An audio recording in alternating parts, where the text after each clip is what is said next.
I am here to discuss the so-called flying saucers. Anything in the air that may have the possibility of threat or menace to the United States.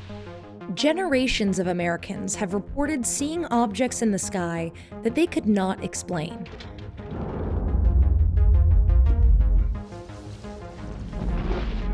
UWA 517, do you want to report a UFO? Over. Advancements in military technology have taken these unidentified flying objects from the stuff of the silver screen to the halls of Congress.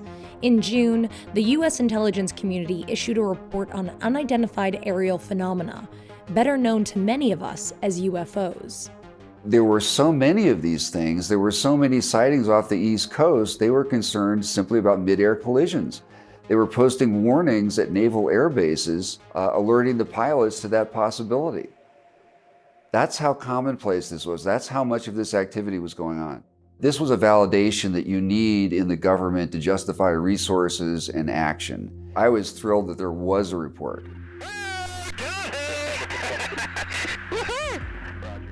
The report was vague and lacked answers about what most of these UAPs are, or may be, but the US government is openly acknowledging the existence of these objects and the serious concerns they've created, saying UAPs, quote, pose a challenge to US national security.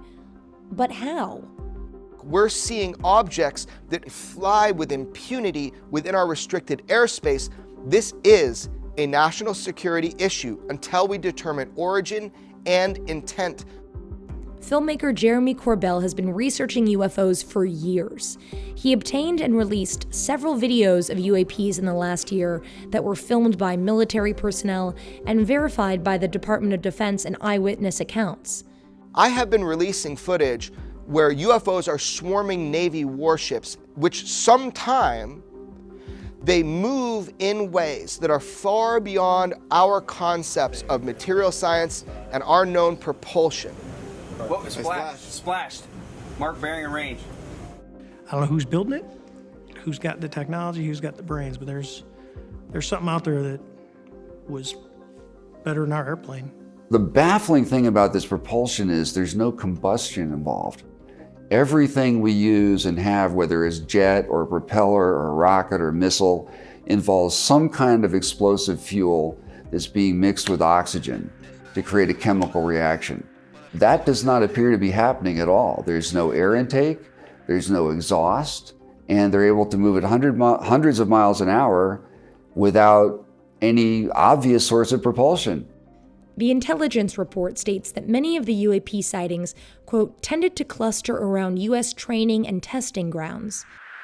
There's a whole fleet of them. Look on the ASA. My gosh. In 2019, we began to get swarms of unidentified objects operating in close proximity to Navy warships off the coast of California. This was also happening at nuclear propulsion plants and an Air Force base. Why would somebody be operating in such close proximity?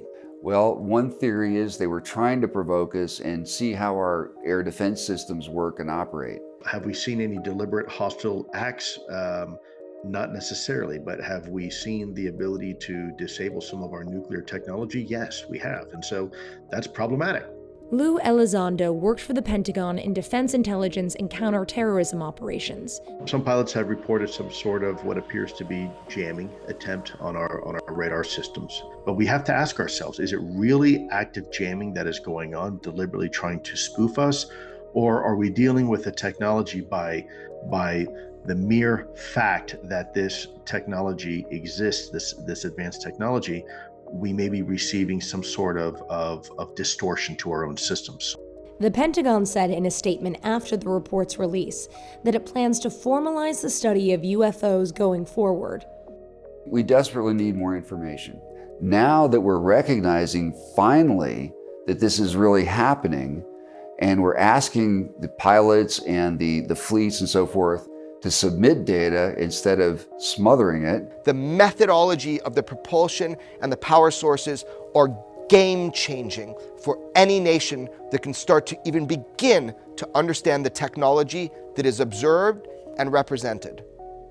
If this technology is in the hands of a potential adversary, it could be a dramatic strategic advantage. Imagine China or Russia being able to potentially disrupt our nuclear command and control, to decapitate the United States, to render us unable to respond promptly. If that were to happen, we wouldn't escalate, we would be defeated and there would be a new sheriff in town. However, all agree that it's unlikely that a nation-state would possess such game-changing technology and keep it to themselves for so long. So the report says it's not America, it's not Russia, it's not China, so who else is there? Of course, the last option, it's neither our technology nor foreign adversarial technology.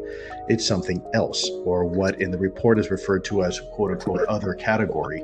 And the sky's the limit.